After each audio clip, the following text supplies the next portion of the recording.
itu bisa digambarkan dalam bidang datar ya. Kita harus melalui sistem proyeksi ya. Ada yang dari silinder, ada yang bidang datar, ada yang bidang kerucut.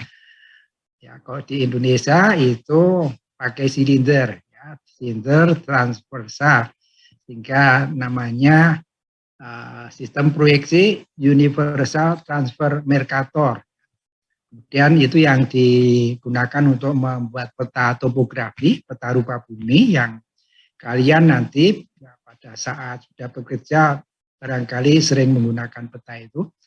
Kemudian ada sistem TM 3 derajat itu yang digunakan oleh kantor pertanahan. Jadi di BPN, di Kementerian ATR BPN itu menggunakan sistem TM 3 derajat. TM 3 derajat itu dengan UTM hanya zona yang diperkecil. Kalau UTM itu zona 6 derajat, kalau TM itu diparuh, dibagi dua. Jadi satu UTM ada 4 TM 3 derajat ya.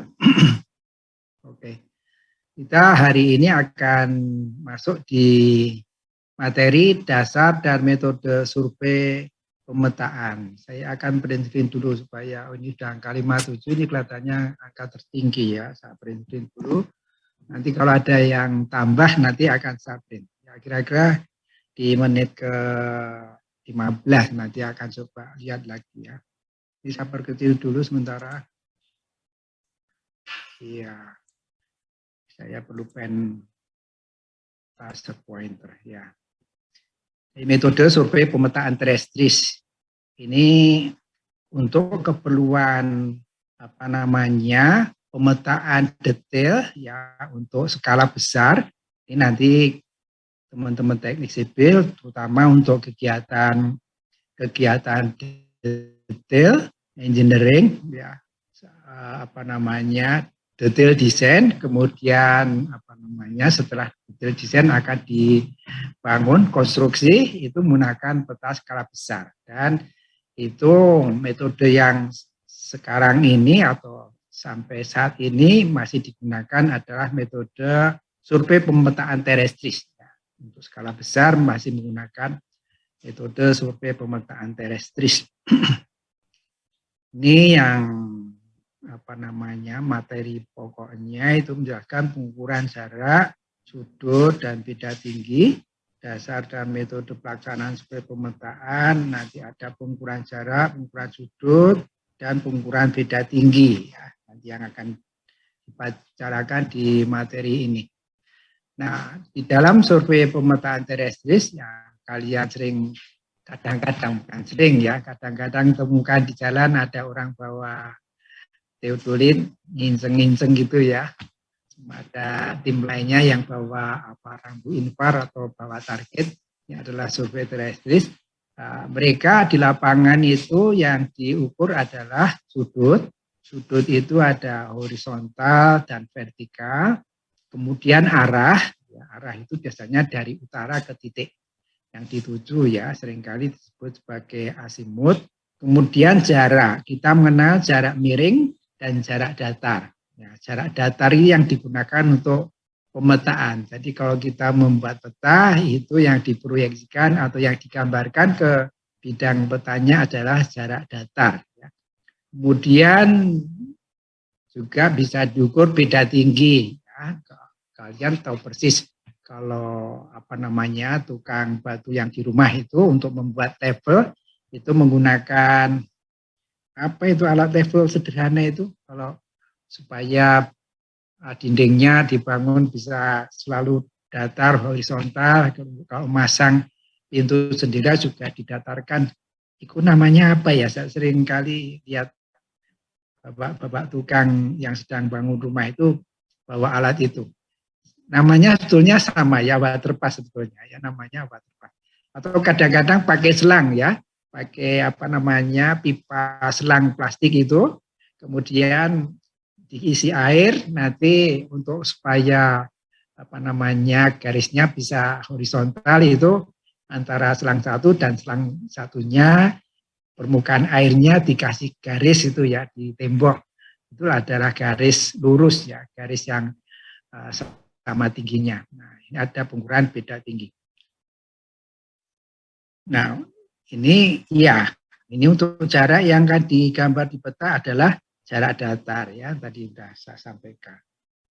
Jadi kalau kalian pas sempat lihat orang yang mengukur di jalan itu ini yang diukur ya, sudut, horizontal vertikal, arah, jarak, miring dan datar, kemudian beda tinggi. Nah, komponen-komponen ini yang akan digunakan untuk atau bisa menghasilkan peta ya, peta skala besar ini yang diukur adalah komponen-komponen itu.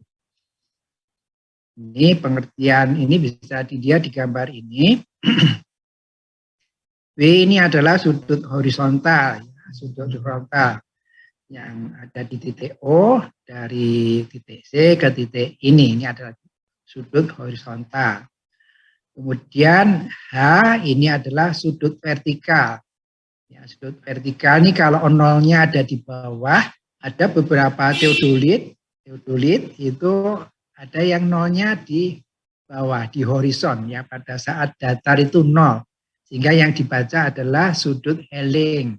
Tapi ada beberapa teodolit, tipe teodolit yang nolnya di atas. Sehingga yang dibaca adalah sudut zenit ini ya.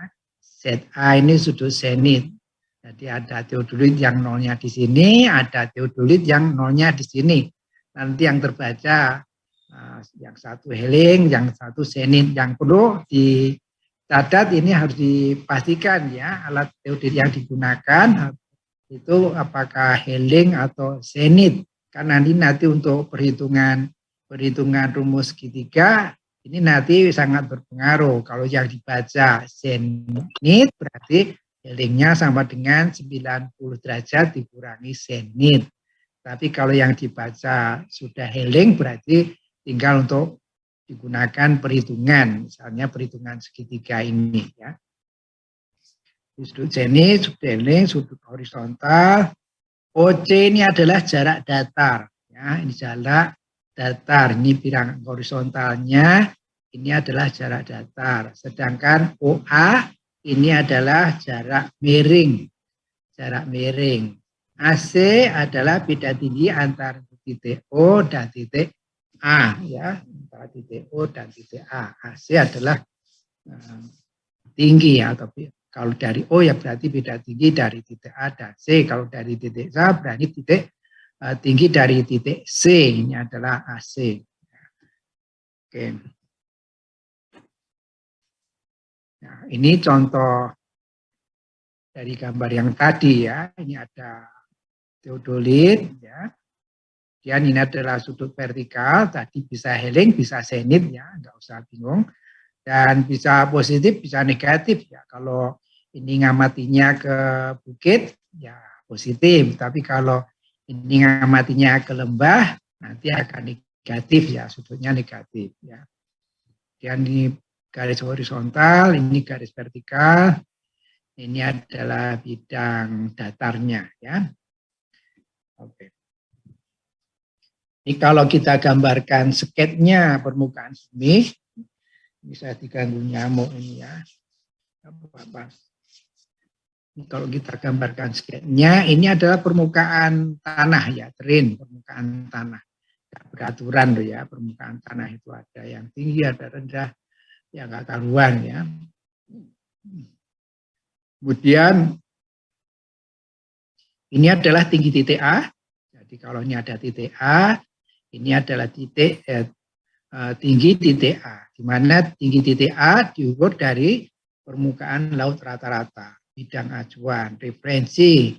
Ya, untuk pengukuran tinggi referensinya adalah mean sea level. Ya, permukaan laut rata-rata. Nanti di belakang nanti kita singgung lagi mean sea levelnya ya. Kemudian ini tinggi titik B. Titik B tingginya ini ya, juga dari mean sea level ya, titik tinggi B ya. Kemudian BC ini adalah beda tinggi antara titik A dan titik B ya. BC ini adalah beda tinggi antara titik B dan titik A atau A titik B ya. Tinggi B dikurangi tinggi A sama dengan beda tinggi AB ya, delta H beta tinggi. Kemudian ini sudut heling, ya, ini adalah sudut zenitnya. Ini jarak datarnya, ini jarak miringnya, ya, jarak miringnya. Jadi di dalam pengukuran di lapangan yang terjadi seperti ini, ya, seperti ini. Ini ada teodolitnya, ini ada targetnya, ya. Kemudian dibaca heling atau zenit, kemudian dibaca jaraknya, jarak miringnya, nanti akan bisa dihitung beda tingginya dengan rumus segitiga, ya. Jarak miring, ini heling, berarti jarak datar diketahui, bisa dihitung dari rumus segitiga. Ini beda tingginya juga bisa dihitung dari rumus segitiga, ya. BC dibagi AB sama dengan tangan atau tangan, ya, tangan. Saya lupa loh, ya. Ini dibagi ini sinus, ya. Ini dibagi ini sinus, ini dibagi ini kosinus, ya. Nanti dicek, ya. Nanti dicek. BC dibagi AB itu sinus, AC dibagi AB itu kosinus, ya. Coba nanti dilihat, ya. Kosinus H heling ini, ya. Kalau BC dibagi AC tangen, ya. Kalau AC dibagi BC kotangen, ya. Kalau BC dibagi ini sinus, kalau AC dibagi AB kosinus. Jadi kalau kita di lapangan bawa teodolit, bisa baca heling, bisa baca jarak miringnya, maka kita akan bisa menghitung beda tinggi dan juga bisa menghitung jarak datarnya, ya. Tadi pakai rumus sinus kosinus tadi. Oke. Kemudian arah, ya, arah sudut yang diukur dari suatu garis basis lainnya, ya. Biasanya yang digunakan adalah arah utara, ya. Bila baseline arah utara dan sudut diukur dari baseline searah dengan perputaran jarum jam sampai ke arah garis tersebut, maka sudut itu disebut sebagai asimut.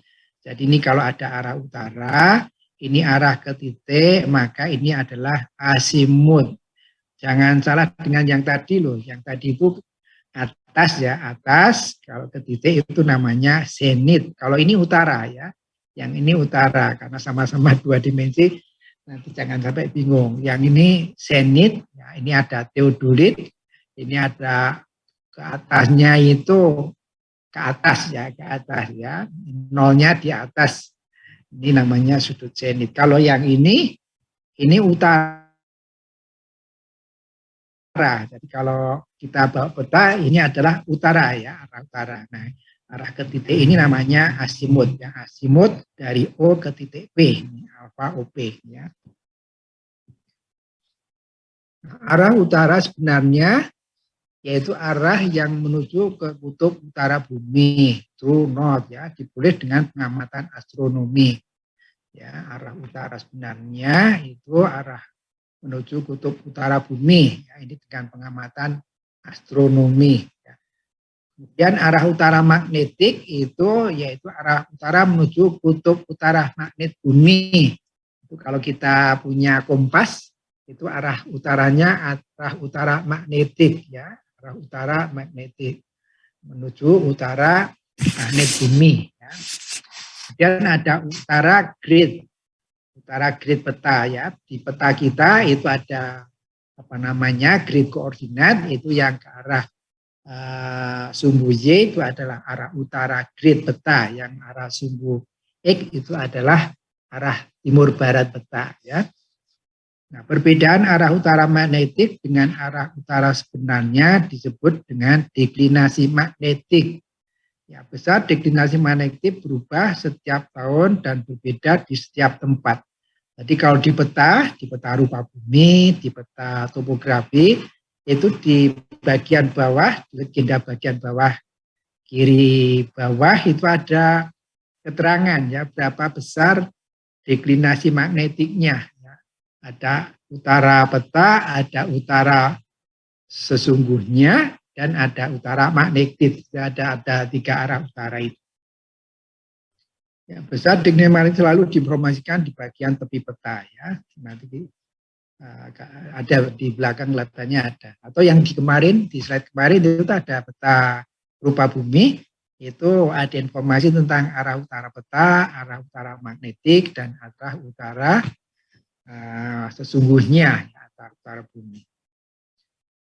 Kemudian kita menginjak ke pengukuran jarak. Ada jarak langsung, ada jarak tidak langsung. Ini istilahnya ya. Ada jarak langsung, ada jarak langsung. Yang jarak tidak langsung itu bisa diperoleh dengan cara optis, ya. Kemudian dengan cara EDM, Electronic Distance Measurement. Jadi menggunakan cara elektronis. Ini cara optis, ini cara elektronis. Pada penggunaan jarak langsung digunakan alat pita ukur meteran, ya. Meteran itu panjangnya biasanya 25 meter dan 50 meter. Jadi kalau ada jaraknya lebih dari 50 meter, jadi harus diukur beberapa kali, ya bisa 2 kali, bisa 3 kali. Kalau jaraknya misalnya 200 meter berarti harus 4 kali atau 5 kali. Tapi kalau jaraknya 100 meter, 75 meter, harus diukur 2 kali barangkali ya. Dan untuk mengukur jarak itu harus ada proses yang namanya pelurusan, karena jarak yang diukur adalah jarak lurus ya, bukan jarak belok ya, jarak lurus ya. Jarak antara 2 titik itu jarak lurus. Jadi harus kalau jaraknya lebih dari 50, maka ada proses pelurusan. Nanti di belakang ada gambar pelurusan itu seperti apa, supaya antara titik awal dan titik akhir dengan titik bantu itu dalam satu garis lurus, sehingga mengukur jaraknya di tempat atau di arah yang lurus tersebut ya. Nah, ini contoh pelurusan ya. Ini jarak AB, ini permukaan tanah ya. Jarak AB, kalau meterannya cukup ya, sekali tarik ini bisa ya, jarak AB, jarak datar AB-nya langsung bisa diperoleh. Ya, kalau jarak langsung itu karena dimintanya jarak datar, ini antara yang pegang pita ukur di sini dengan pegang pita ukur ini dipastikan ditariknya kencang ya, ditariknya kencang sehingga ini betul-betul datar ya. Kalau daerahnya miring, permukaan tanahnya seperti ini, maka harus dibagi-bagi ya, dibagi-bagi pendek-pendek supaya bisa diperoleh jarak datarnya. Jadi misalnya ini dengan ini ditarik dulu jaraknya ya, ini jaraknya sekian supaya bisa datar. Kemudian dari sini dibantu lagi di sini, ditarik lagi jarak datarnya ini. Dan ini dan sini jarak datarnya ini. Barangkali kalau ini ke sana, orangnya tidak bisa membawa pitanya setinggi ini ya. Mungkin tinggi orangnya hanya sekian. Jadi memang harus dibagi-bagi seperti ini ya. Supaya diperoleh jarak datar. Jadi jarak datar AB sama dengan jarak pertama tambah kedua dan tambah ketiga yang harus dicatat. Ya. Ini jarak datar ini kalau misalnya meterannya juga kurang, ya ini harus dikasih alat bantu di sini. Di sini dikasih tanda supaya yang ini bisa diukur dengan pita ukur yang 50 meter tadi. Kemudian sisanya diukur berikutnya, di mana titik A, titik bantu dan titik B ini harus betul-betul lurus ya, betul-betul lurus ya. Kemudian pengukuran jarak dengan elektronik ya, pengukuran jarak elektronik atau Electronic Distance Measurement (EDM) menggunakan prinsip perambatan gelombang. Jadi teodolit yang sekarang itu sudah dipasang dengan alat ukur jarak elektronik ini yang namanya total station ya.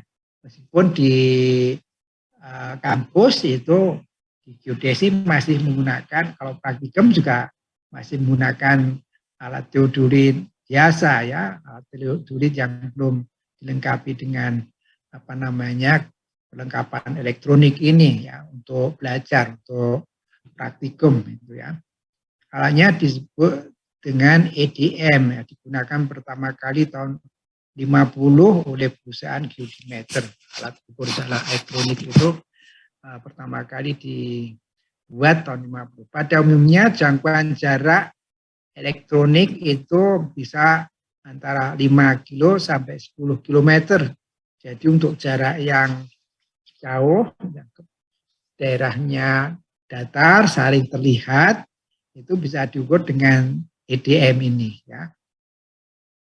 Misalnya untuk kalau dulu itu ada pengamatan triangulasi namanya. Jadi memang titiknya dipasang di di perbukitan, ya, di mana antar bukit satu dengan bukit yang lainnya tampak ya, jaraknya bisa 5 kilo sampai 10 kilo. Itu bisa diukur dengan EDM ini ya. Kemudian tipe EDM ini ada 3. Yang pertama menggunakan gelombang cahaya tampak dengan panjang gelombang seperti itu.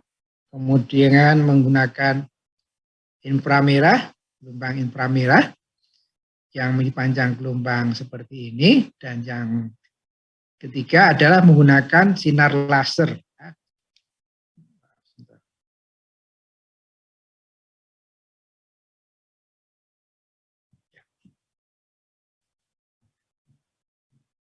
Kemudian ada 4 tipe metode pengukuran jarak elektronik ya. Yang pertama metode pulsa, yang kedua metode beda fase, yang ketiga metode Doppler, yang keempat metode interferometri ya. Ini metode ini berdasarkan kelengkapan elektronik yang dipasang di alat tersebut ya. Yang belajar barangkali teman-teman dari elektro ini ya, bagaimana memanfaatkan perlengkapan elektronik itu untuk menghasilkan jarak ya. Prinsipnya sederhana sebetulnya, kalau kita kirim sinyal dari alat, kemudian ditangkap di alat pantul, kemudian kembali ke alat pengirim tadi, nanti bisa dihitung jaraknya berdasarkan perambatan gelombang tadi ya. Nah, metode yang paling banyak digunakan dalam surveying adalah metode beda fase. Ya. Konsep dasar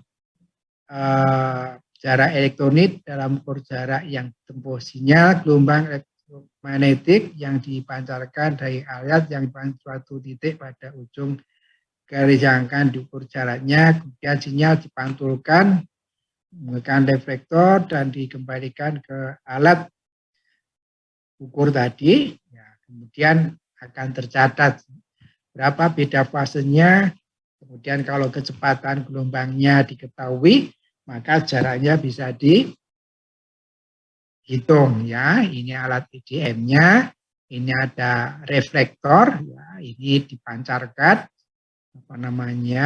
pulsanya, kemudian dipantulkan di sana, nanti akan bisa dihitung jarak, mana jarak sama dengan setengah T kali V.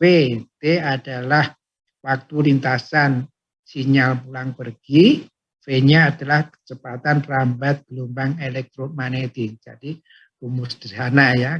Di SMA dulu kita sudah diajari ya, ukur jarak dari beda fase ya.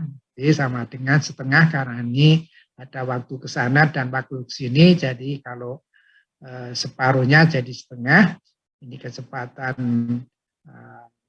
lambat gelombangnya diketahui, maka jaraknya bisa diketahui, bisa dihitung. Ya.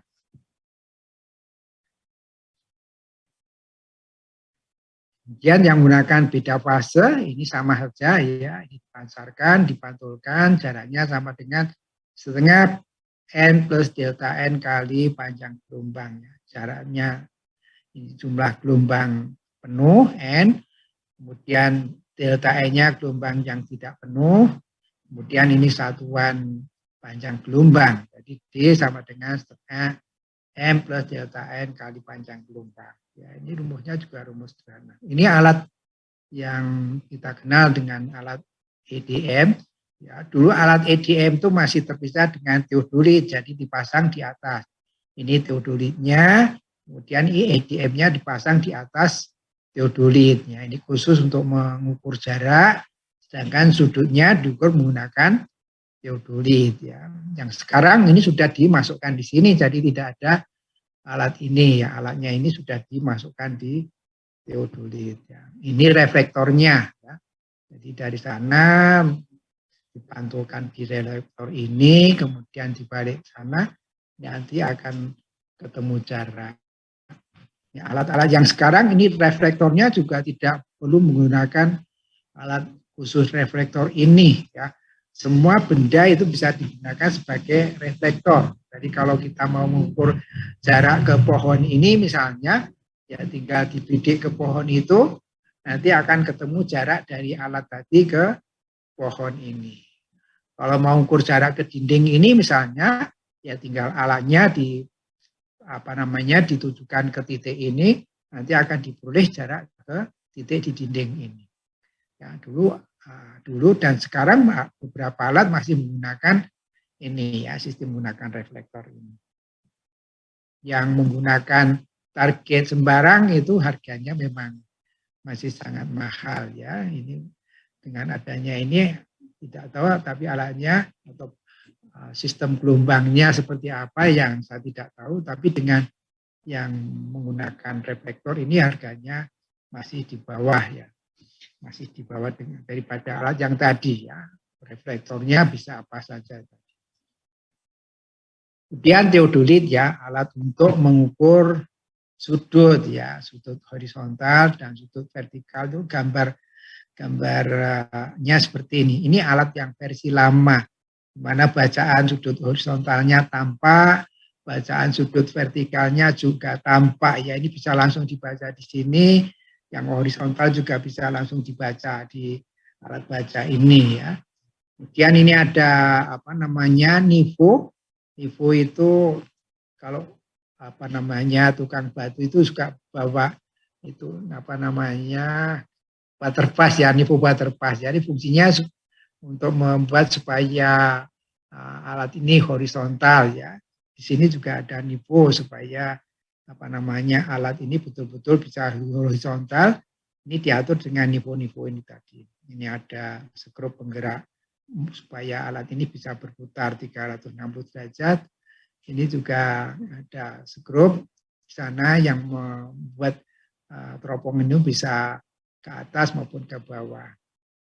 Ini 54 saya print screen lagi nih. Tadi berapa ya? Saya print screen dulu aja. Ada di angka 54. Tadi saya ingat-ingat ya 54 ya. Nanti di tengah-tengah saya coba lihat lagi. Teodolit itu alat optis ya. Ini sistem optisnya ya. Di sini ada sistem optis dan optikalnya itu lebih dari kualitasnya lebih dari kamera ya. Karena ini untuk mengamati jarak jauh objek yang kecil sehingga memang kualitas lensanya ini jauh lebih dari kualitas lensa kamera ya. Dapat juga untuk mengukur jarak dan beda tinggi antara dua titik dengan alat bantu. Jadi kalau alat ini digunakan untuk membaca rambu namanya, itu nanti bisa dihasilkan jarak miring, jarak datar, juga beda tinggi ya. Jadi selain untuk mengukur sudut horizontal vertikal, tapi alat ini juga bisa digunakan untuk mengukur jarak secara tidak langsung, namanya jarak optis. Kalau yang tadi EDM tadi jarak elektronis, kalau teodolit ini namanya jarak optis ya, jarak tidak langsung. Ini beberapa alat teodolit yang lama, ini lebih lama lagi ya. Ini bacaan horizontalnya juga masih bisa dibaca dengan skala horizontal. Ini skala vertikalnya juga langsung dibaca di di piringan ini ya. Kemudian ini sudah dibuat lebih lebih bagus lagi, di mana bacaan horizontal vertikalnya bisa dibaca lewat alat baca di teropong sana. Selain mengamati ke titik, di sana juga ada mikrometer untuk membaca horizontalnya berapa, vertikalnya berapa. Ya. Ini teodolit yang sudah dilengkapi dengan elektronik, sehingga jaraknya bisa elektronik, ya. Kemudian sudut jaraknya juga sudah disimpan dalam di dalam memori. Kemudian sudah ada software yang ditanam di sana, sehingga setiap mengamati titik itu langsung bisa dihitung koordinatnya, ya, karena koordinat itu hasil hitungan dari jarak dan azimut. Sehingga kalau kita berdiri suatu titik, mengamati titik yang lainnya, diukur sudut dan jaraknya, maka koordinat titik yang diamati akan bisa dihitung, ya, dihitung dengan software yang ada di sini. Ini sama teodolit yang sudah elektronik, ya. Cara pengaturannya ada monitornya di sini, ya. Ini masih optik, ya, optik, teodolit optik. Nah, ini teodolit elektronis, ya. Salah satu contoh produk Leica, ya, Leica 100 series T105. Ya, ini jaraknya sudah elektronis, kemudian sudut horizontal vertikal juga langsung direkam di di alat ini. Kemudian ada perhitungan koordinat dan beda tinggi juga sudah bisa dilakukan di sini, sehingga hasil pengukuran kemudian di-download di software, nanti bisa tergambar apa yang sudah diukur, ya. Ya, kalau kita mengukur detail nanti bisa dari data tersebut langsung bisa diolah menggunakan aplikasi untuk mengolah data terestris, ya, untuk membuat peta topografinya, untuk membuat garis konturnya, itu bisa langsung dari alat ini di-download ke software.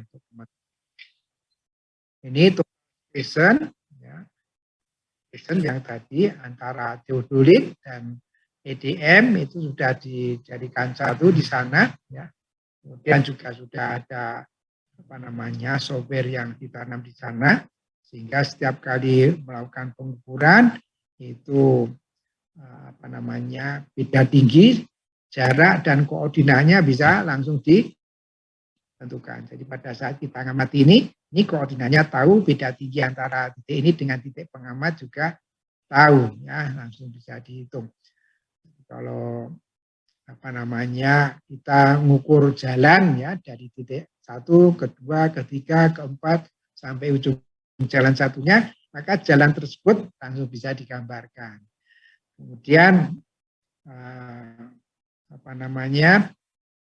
titik-titik yang diamati punya ketinggian, ya, sehingga nanti dari titik-titik tinggi tersebut akan bisa dihasilkan garis konturnya.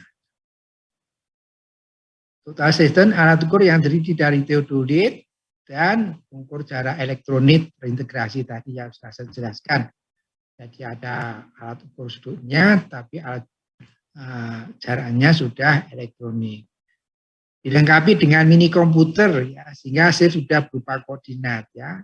Jadi di alat itu sudah ada komputernya, sehingga pada saat mengamati titik akan langsung bisa diperoleh koordinatnya.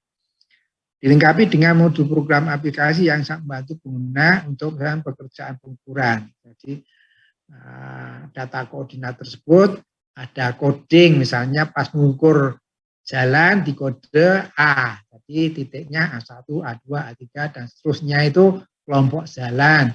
Untuk kelompok bangunan dikasih kode B, misalnya bangunan 1 ada berapa titik, 4 titik, B1 sampai B4.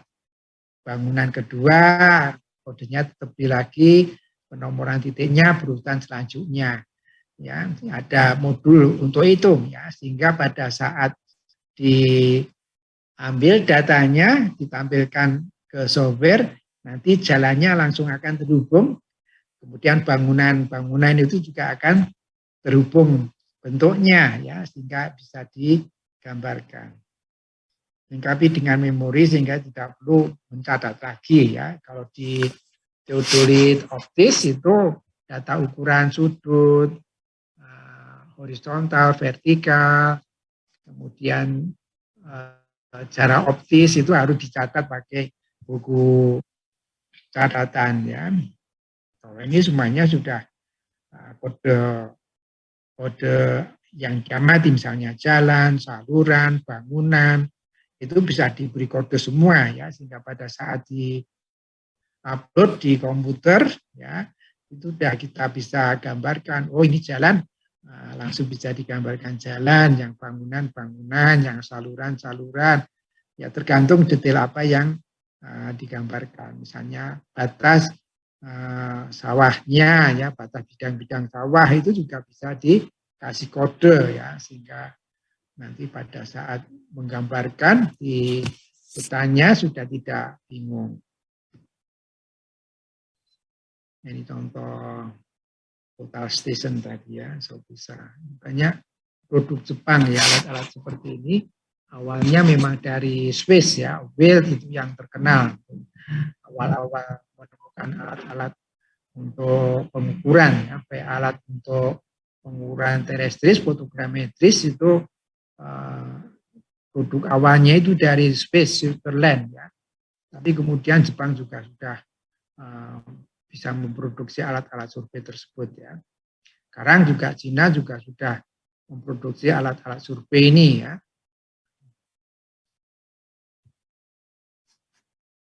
Dan pengukuran tinggi ya.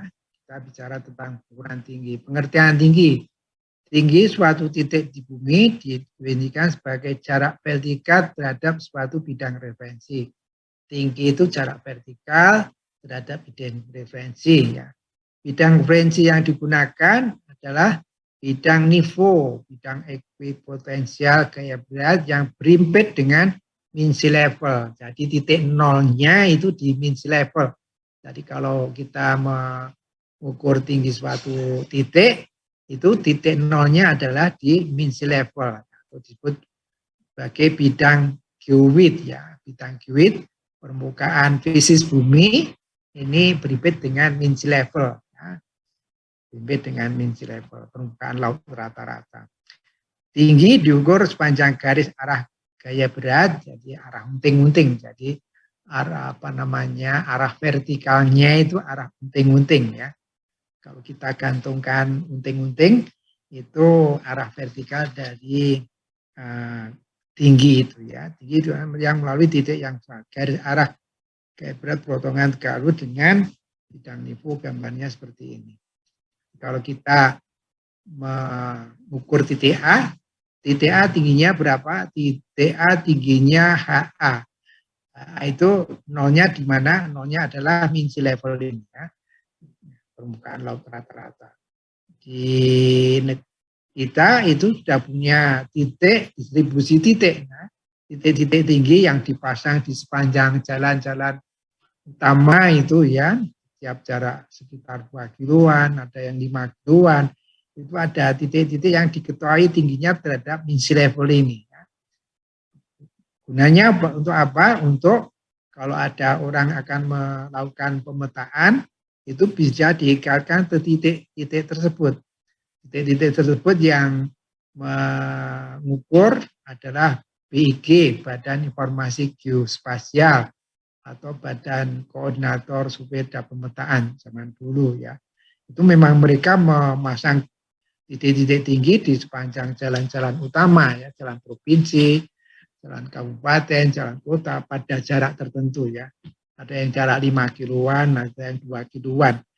Yaitu dipasang titik-titik BM. Ini adalah permukaan topografi di daratan, ini topografi di lautan ya, bawah laut. Nah, HE ini sebagai tinggi ortometris.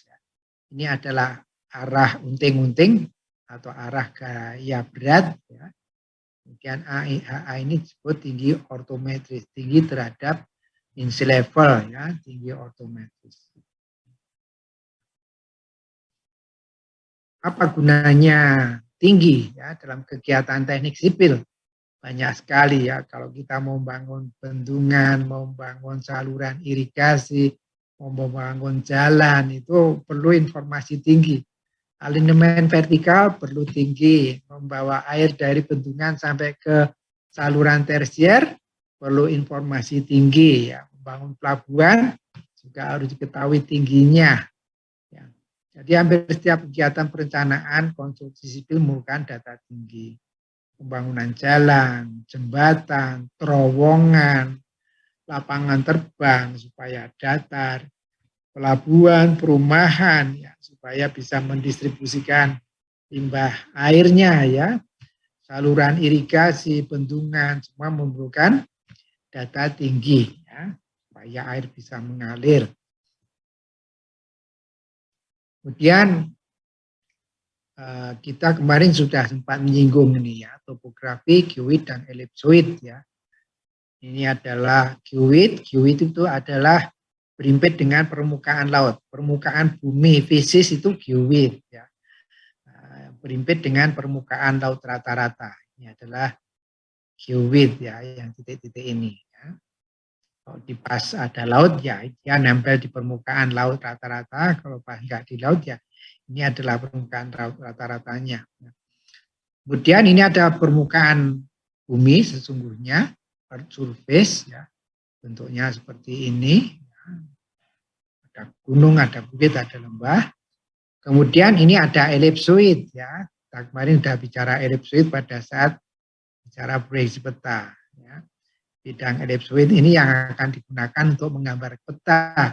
Ya, dari bidang ellipsoid ke bidang datar. Karena ellipsoid punya model matematik, bidang datarnya punya model matematik sehingga bisa ditransformasikan ya dari model ellipsoid ke model bidang datar.